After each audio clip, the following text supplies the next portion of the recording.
Yo, what's going on YouTube, and welcome to another video. And today is Super Scary Saturdays. Alright? And if you don't know what that is, we've only done it once, so I mean, you probably don't. But, hopefully you just subscribe, alright? And if not, alright, you better watch this. And by the next time I see your face on my video, you better be subscribed. Alright, so let's jump right in. We're watching 8 True Scary Horror Stories Animated. So let's jump right in. Lloyd County, Georgia. I had only experienced 2 horrifying situations. I'll share with you the worst of the 2. It was a slow night, and I was patrolling the dirt roads in my cruiser. At this particular spot, there were tiny woods on both sides of the road. IDK. And then it all started. I spotted somebody jumping into the woods on the left. I only saw half of them, though. They were gone so quickly. I pulled up closer and shined a spotlight into the woods. I didn't see them. Unfortunately, it was kind of my job to check on things like this, so I hesitantly stepped out from the car and began searching. In a moment like this, I was so ready to pull my gun, as I was actually terrified. And then, the cliched snap of a branch from behind a tree almost made me want to run back to the car, but I instead did my job and called for them to come out. Someone wearing a mask stepped out from the tree. Oh! I told them to raise their arms, take off their mask, and come to me slowly. They raised their hands, but they didn't remove the mask. I tried to demonstrate my authority by yelling this time, ordering them to take it off. They looked as if they were about to take it off, when suddenly, he or she looked to their left, and then back at me. I heard footsteps coming from my right. I drew my gun. Why don't question mark look like a freaking black phone? You may be thinking, why? Well, if you were in this position, in this setting, you would have been shitting yourself just like I was. Profanity. Another person wearing a mask walked over. This one holding an axe. I had my gun locked on him. But suddenly, footsteps started coming from all directions. I looked around, and I was surrounded. There were at least 10 strangers wearing masks, surrounding me almost in a circle with only an opening behind me. Half of them were armed with axes and the like. I stood there, gun raised, but not even aimed at anything at this point. I felt like I was going to throw up.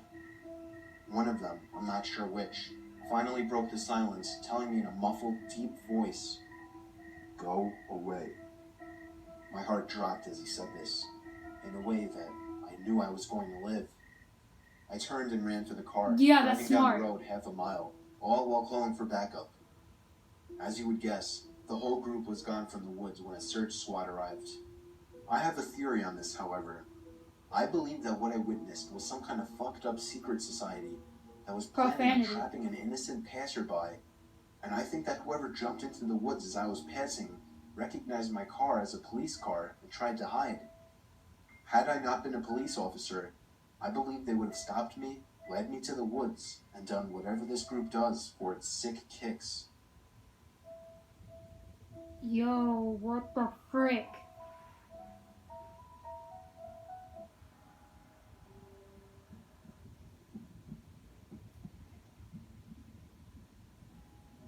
At the time of this story, I had already met a total of 3 people on Match.com. It didn't really work out with 2 of them, and the third one I dated for 4 months. After my breakup, I wanted to take a break from commitment and just find something more casual. And so I matched with a girl named Kylie, who I got along with decently well on the app. She seemed down to just come over to my apartment and hang out for the night. She showed up about half an hour later and seemed really quiet in person. Okay. We hung out in my room in the upstairs of my apartment for most of the night. We just talked for a while watching TV in the background.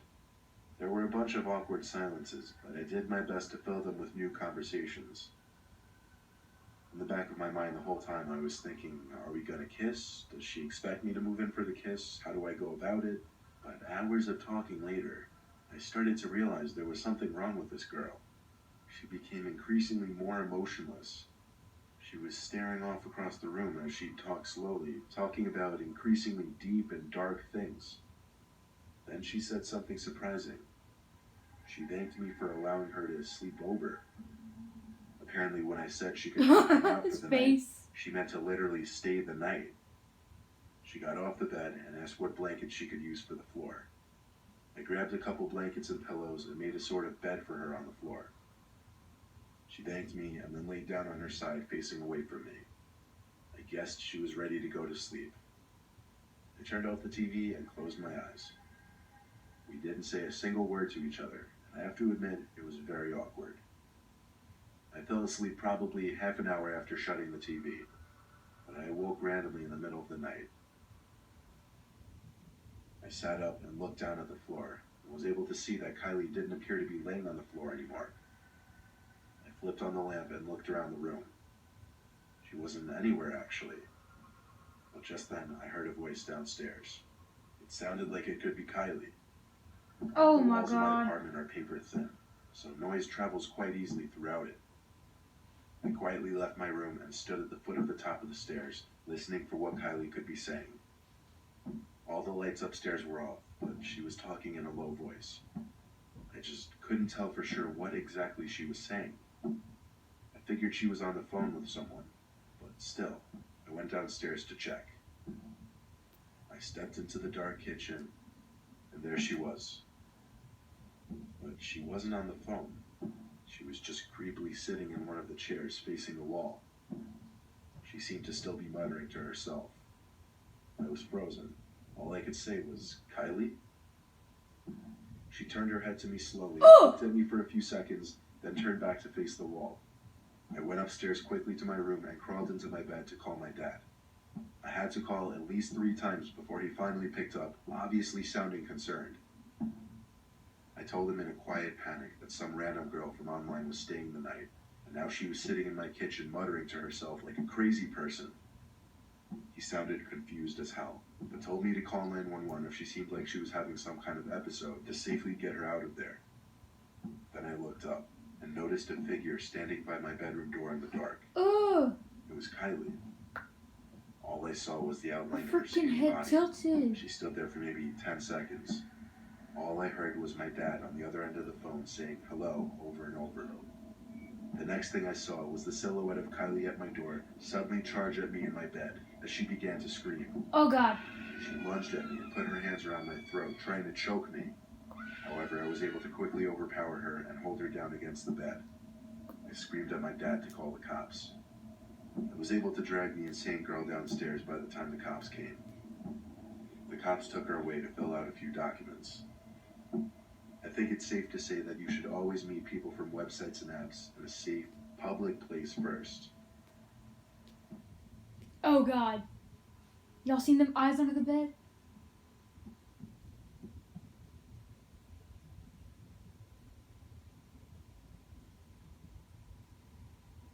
I went to the bathroom in the middle of the night after some nightmares and left my door cracked open before I got back into bed.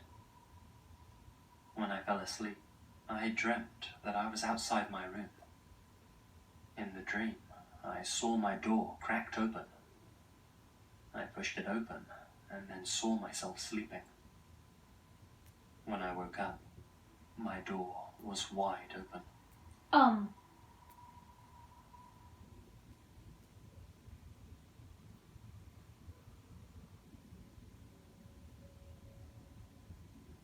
That was it? Probably. When I I would have was been a like, Mom, teenager, I was Dad, home pack up, alone let's one go. weekend, and I was sleeping in my parents' room since there was a TV in there. Sometime around 2 a.m., I felt like I was being stared at from the direction of the hallway. I looked up and I saw a shadow person looking at me. It was weird because it was a pure man-shaped black mass and I could see him in the dark hallway. I'm guessing the light from the TV helped. I sat up and stared back, but I was terrified. We looked at each other for probably 5 seconds and then it turned around and walked down the hall. A few seconds later, I heard a loud crash. I was so scared I turned the TV to the Disney Channel and stayed awake for as long as possible. When I woke up the next morning, I walked down the hall to the bathroom. And that's when I noticed the mirror that was hanging had fallen off the wall and was shattered. My family still doesn't believe me, but I know what happened.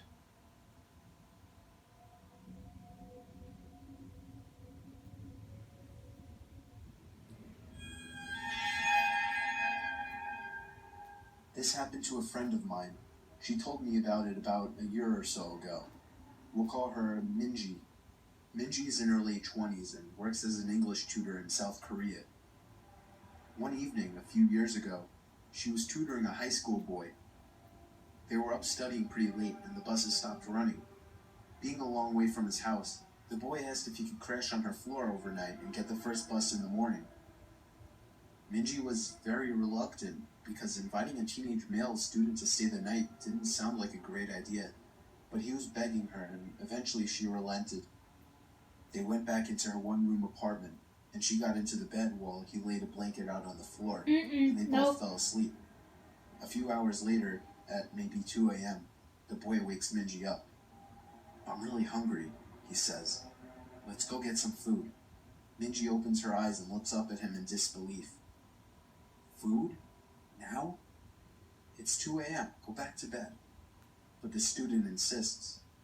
"No, I'm so hungry. Let's eat something now." She tells him that there's some ramen in the kitchen and he could fix himself some. This doesn't satisfy him. He doesn't want ramen. "There's a 24-hour place just down the road. Let's go there." Eventually, after several minutes of persuasion, the boy gets Minji to come with him to the restaurant. They leave the apartment and head out. As soon as they're on the street, the boy turns to Minji and says, "I'm not hungry. I woke up in the middle of the night and looked under your bed. There's a man sleeping there." They call the police and discover that a homeless man had been living in Minji's apartment, sleeping under the bed for 2 months. The boy only saw him because he was lying on the floor, so he had a clear view under the bed. No. What the frick? My friend told me about something that happened That to was her when she was weird. younger, Okay. about 8 or 9. She was walking home from school and got her key Oh out to my let herself God. into the house. Her single mom worked and came home later on weekdays. As she reached up to put the key in the door, her mom opened it in a dressing gown, having left work sick. Instead of greeting her, she looked straight past my friend and immediately said, "Who are you?" My friend turned around, and a man in a long coat hurried back down the path and down the street. Being ill that day had possibly saved her daughter from something potentially horrible happening to her. Yo. Wow. Oh my God, that was...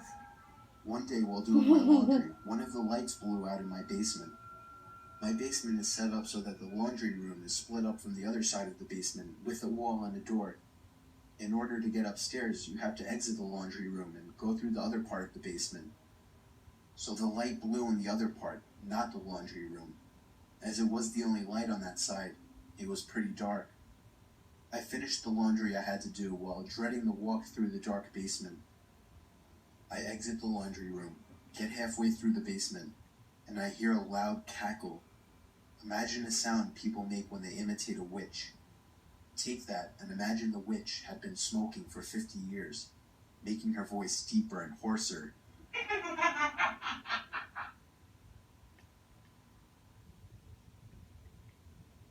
I'm gonna cover your eyes. Y'all can't see my stuff, bro. No. Alright, let's see.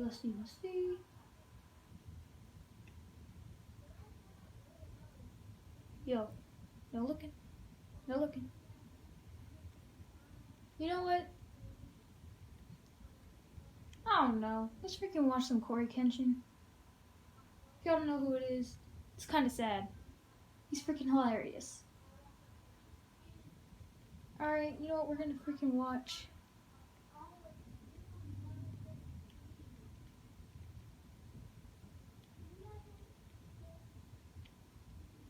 Alright, y'all gonna like this guy. It's freaking hilarious. Uh-oh. Don't just aspire to make a living. Aspire to make a difference. Sit down with that golden gun, boy! Hey, Vsauce, Michael here. You ever wonder what it would be like to work with your favorite brand? Well, today I'm getting that opportunity. Who's he? Who is you?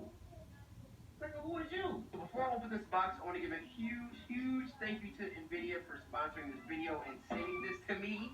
Guys, like, I'm one of your biggest fans. I have all of your graphics cards, everything you've ever released. But seriously, I think I already know what's in this box, and I'm already running one in my PC right now. What? Yeah. Well, Mama said always be prepared, so it's cool to have two. Excuse me, bubble wrap. Ooh. Yep.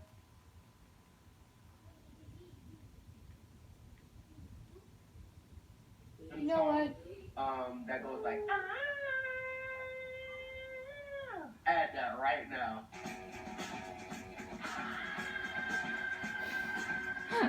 Nice. Right off the bat, this box is huge. Shout out to Corey Extension. Presentation though, look at this. Alright, let's watch some more.